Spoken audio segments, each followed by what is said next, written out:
Territory issue 4 review. I just finished rereading it because it's been a while. Yeah, since... I mean, we read it right before we talked to Blake last time with Sakura Central. So we didn't review it because it had just come out. It was super fresh. We don't want to spoil a campaign that people might still be getting the rewards, or maybe they haven't read it yet because it's on a backlog. So we're putting this review up just to coincide with its final issues Kickstarter campaign. Yeah, super bittersweet right now. I mean, I'm like super excited, but like also like, oh man, this is it. The cover from Mars that Blake shared the other day is just incredible as always. It really is. It's. I know I'm just biased because I'm on the Neon line. Like those are the comics that I've purchased into. Those are the variants.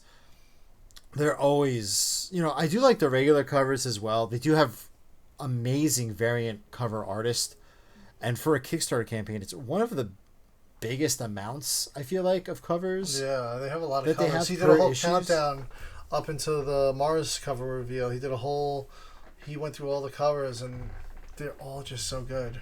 Yeah, I mean, I can't tell you how many times I've had a hard time picking out a cover. Yeah, that pre-launch page is live. Yes. So I'm not sure when this is going to go up, but you guys can go sign up for that Kickstarter. I think I want to say September 25th is the go live date for that. I think that might be about right. It's later September. Yeah, it's within a week's range there. We're gonna try to get Blake on here before that launches and talk to him a little more before. It might be one of the last times we talk to him. Who knows? And we know, from previous times talking to him, we've talked to him 2 or 3 times now. I think maybe it's 2 times. Twice. He did say that like this is kind of it. Like he does have other ideas, but other kind of projects he wants to kind of tackle and explore first that are just completely different from the kaiju genre. But we'll be supporting that too. We got to see what he's putting out, and he's done an amazing job with this. We've been there from the beginning, and we're so happy to be here for this final issue. Yeah, but, it's been a great ride. One of our favorite indie comic series, and really one of the ones that the channel started with. Yeah. Finally, it's coming to an end. It was this and Stomped, really at the beginning. Yeah, this Stomped, Kaijus and Cowboys. Those were like our 3 like indie series, and now like just look at everything coming out of here. We have Monster Matador. Just it's crazy. There's always something around the corner. Yeah. There's the world of independent kaiju comics has really exploded over the last 2 years. And I always say, like, when we started this podcast, I had never thought that we'd be covering this many comic books, and now let alone doing a whole episode of just comic book reviews. Yeah. It's really impressive, and we're not even covering everything. No, we still have other comics to review that we're not going to be reviewing here. Exactly. It's I think Blake was really like one of the pioneers, and he said he had this story kind of kicking around in his head for quite a long time before coming into production, and it really shows because the story is so well sculpted and built, and the characters are so well defined. Yeah. No, absolutely. I have, I don't know, something, a little detour here when you talk about stories bouncing around. I've had this story bouncing around in my head for about a year and a half now, and I just keep writing notes on it because some mornings, I don't know what it is. I get this weird sleep, and I wake up with just like a rush of like ideas in my head, and I've just been writing them down and slowly like building this thing. I kind of got to ask him, what his process is for having that in his head there. Yeah. But yeah, let's get into the review. Territory issue 4. Yeah. So, great story. Last we left off, the Great Horn was killed. Alkia's parents were crushed during the battle between Greathorn and Madalishti. And everyone's kind of in disarray. Some of the tribe members are like, he's not the chosen one. And they're like, no, that's blasphemous. He still is. He's got healing powers. He's still true to his form. And it ended with another tribe arriving out of the shadows. And this picks up immediately from that point. Right off the bat, these guys, they come out of the shadows and they begin attacking. And then the tribe leader, Hosa, says, hey, yo, back off. Sorry, this is his first time encountering other people and followers of another monster, another god. And they've been talking. Falric introduces himself, and these guys are massive. Yeah, they're like giant barbarian. Yeah. Tribe. Like that's what they are. Like everybody, like Nebo, like nobody in Alkia's tribe could even like stand up. Like all these guys are like chest level on all Alkia's tribes, like chest level on these guys. They can't even stand face to face with them. All of them are like looking up at them. Like these men are monsters. Like it's pretty much like a tribe of bodybuilders. Yeah, basically, it's like Conan the Barbarian tribe. Yeah, it's ridiculous, honestly. Like how, like Nebo is like the head hunter. Well, her and Alkia, like the two like head hunter gatherers for that tribe, and there's just no comparison. Yeah, it's like, and I'd say Nebo's probably pretty fit. Yeah, and just compared to these guys, he's scrawny. We're gonna like Nebo's like Yamcha, and these guys are like Broly. Yeah, if we want to continue insane. with the Dragon Ball Z comparisons from earlier. It's like, yeah, he's pretty fit, but this guy's like insane. He's a monster. Like yeah, every single one of them. And that look kind of also transfers over to the brutality of this tribe. I mean, they're almost like Vikings. They're going around, they're conquering. Yeah. You know, Hasa basically goes to Falric and is like, hey, like, you can still save your tribe here. You just have to tell us where everything of value is. Bring us back to your little home that this false god provided for you guys. And, you know, we'll see what happens to you guys after that. Yeah. And one of the things, when he does call him a false god, one of the tribe members calls him a blasphemer for saying that about the Greathorn, and Hosa just throws the spear, like one-hands it, throws the spear at the dude, and kills him. Like, that's their strength. He killed this guy like it was nothing. And without even... it was, like, the most effortless kill, too. Like, it was insane. It was an insane display. Very brutal. It's... You know, it's, like, very much like, okay, like, this is very serious now. Yeah. And I feel like that, like, was very, very apparent. Because it cuts to them in town, and at least Falric, like, kind of secured the safety of the tribe for then.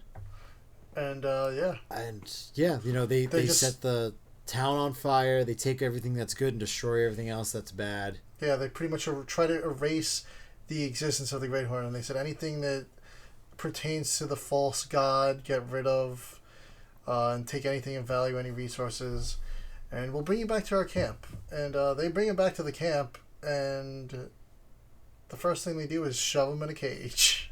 Yeah, he's like, it's getting late. They're in like this giant cave. It's like where they're staying at. And he's like, it's getting late. Gather enough wood to like kind of pen up these people for the night, and we'll think of a more permanent solution later. So they're in this cage, and you know, Haas is going to Falric, and he's like, what can your tribe provide that would kind of more assimilate in with ours? They're never going to be equals. No. But, you know, maybe there could be some type of relationship. Yeah. So Falric is like, well, if you let us go gather the blood of Greathorn, like we could provide medicines. And he like slaps down Falric and he's like, we don't want any of your false gods' blood going through our systems. Yeah, we don't want to be poisoned. He said like the saliva, the blood have healing capabilities. Like, nah. He's like, we don't want that weak god's essence in us. Yeah. Yeah. So that didn't go well, and then, you know, Alki is going with Nebo, and she's like, "What are we gonna do? Like, you know, like this, you know, like what can we do?" Yeah. And we get like a pretty cool dream sequence of kind of repeating the Great Horn Modalishki fight, where you see Great Horn getting taken down. You hear, she's still like rattled from like she lost her parents, and she wakes up.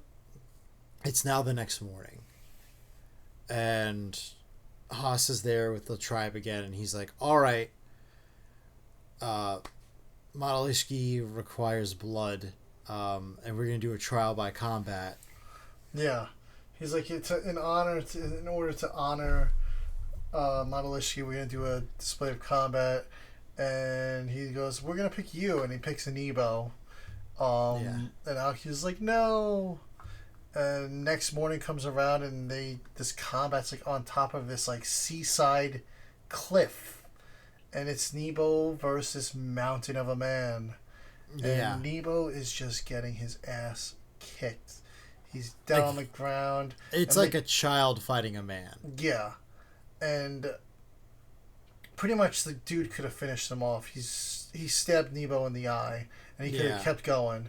And then instead he chose to showboat. So Nebo stabs him through the leg, gets the upper hand, and then almost defeats him. He's like, I forgot what he yelled at. He's like, for everything we lost or something like that. And he's about to stab him through the chest to like finish it, but then the earth shakes. And the two of them fall off the cliff. Alky's like, no. And then Modalishki comes up from the water on the side of the cliff and eats Nebo and the guy he was fighting. And it ends with Alky screaming no again. And that is the literal cliffhanger. Yeah. Literally, like, we don't know what the outcome's going to be. Anything. Yeah. I mean, you got Modalishki hanging from the side of the cliff. Yeah, so this next issue is going to be wrapping everything up. We're looking super forward to it. This was such a good issue. Like, he sent out the email with this issue on it, and I think I read it within like the first 10 minutes of him sending it. Yes. I was already... Like, I was literally like, oh, like, I'll be right back. And, like, excuse myself. I think it was at my house. I was like, oh, I just got to go do something. And, like, I read the whole thing. So that's going to be my reaction to when I get the email with the 5th issue. Yeah, I cannot wait for it, man. I don't know how this wraps up. Or how it can. Because now, like... Alki is screwed. Modalishki's coming out of the water. I have an idea. I have an idea too, because let me hear yours. I feel like a lot of the alternate covers for issue 4, I feel like they kind of spoiled stuff for issue 5, possibly. And I think that Alki is going to have some type of power imbued in her from the Great Horn. It just seems like they have this, this whole like bonfire art with like this like spirit. You have the neon cover with her having like some type of energy in her bow, and then at the end of this issue we got like a small piece where she's standing on top of the skull, right? Yeah, standing on top of the skull of Great Horn. So where did the body go? Yeah. I think it's going to be something maybe along that line. Like the spirit, I don't know. Like the spirits within her or something. It could be. My other theory is maybe that aquatic kaiju from the second issue comes back, since they're right on the cliff by the water. And maybe we get another final battle here between Madalishki and I forgot the name of the aquatic one. It's like mass something. Oh my god. I forgot what the name of it I is. have it like on the tip of my tongue. Yeah. Was it Aquamass or something like that? I forgot. Yeah, I think it was. Yeah, something Mastis, yeah. Yeah. Yeah, that's part of my theory. I just don't know where that takes Alkia's story, though. Your theory sounds much better than mine. Unless, because, Valric did mention the healing abilities. Maybe the Great Horn wakes up. Maybe he's not really dead. Even though he's maybe he regenerates. Blood out. I don't know. Maybe it's really got healing abilities. And this time heals itself up. He won't get fooled. He'll be able to take down Madalishki, and he'll know his games this time. Yeah, no, I think... Because if the Great Horn does conquer Madalishki, then that'll end up proving to the tribe that the Great Horn isn't a false god, and now Alkia's tribe has a superior god, and they don't have anything. Yeah, I thought one of the cool themes that was very lightly touched on during, like, the pillaging page was Hasa's, like, I am the conduit for Madalishki, so if you want to respect Madalishki, you have to respect me. And I'm like, it's kind of hitting on those same lines that Falric was playing into, where, Falric is a little bit more manipulative. Yeah, he seems more with like his leadership. Hasa is a little bit more like, I am literally like the human conduit for Madalishki. I am Madalishki, like, in human form. Yeah.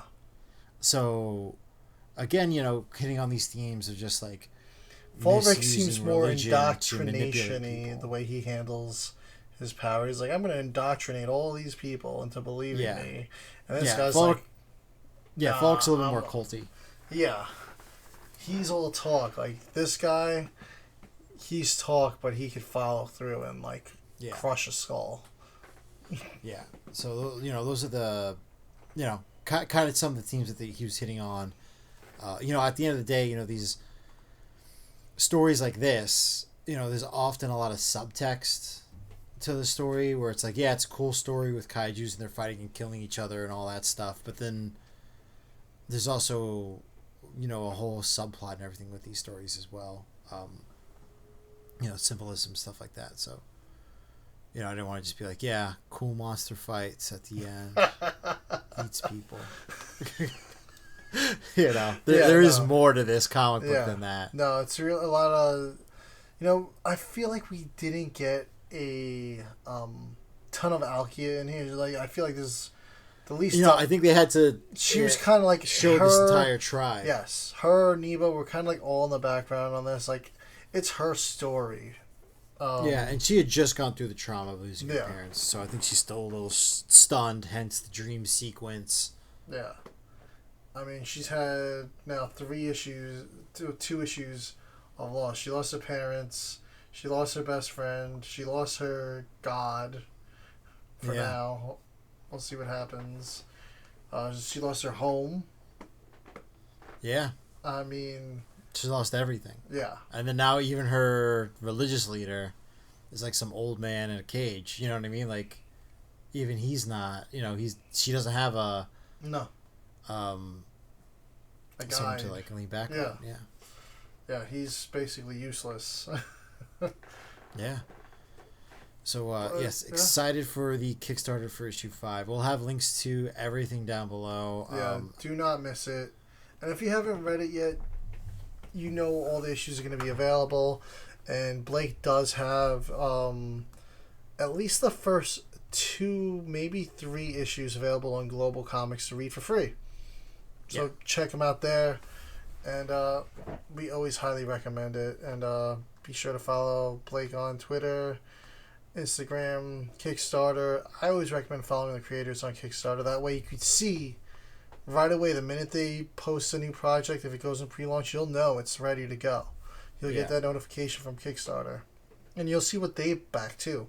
maybe they'll put you on some cool stuff that they're reading, and you wouldn't realize it's there on Kickstarter. But because they're following it and supporting it, you get to see it. Yeah.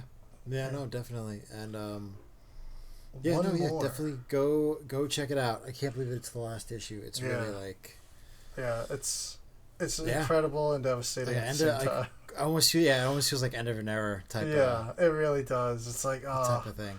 It's a very bittersweet moment here, but end of an era.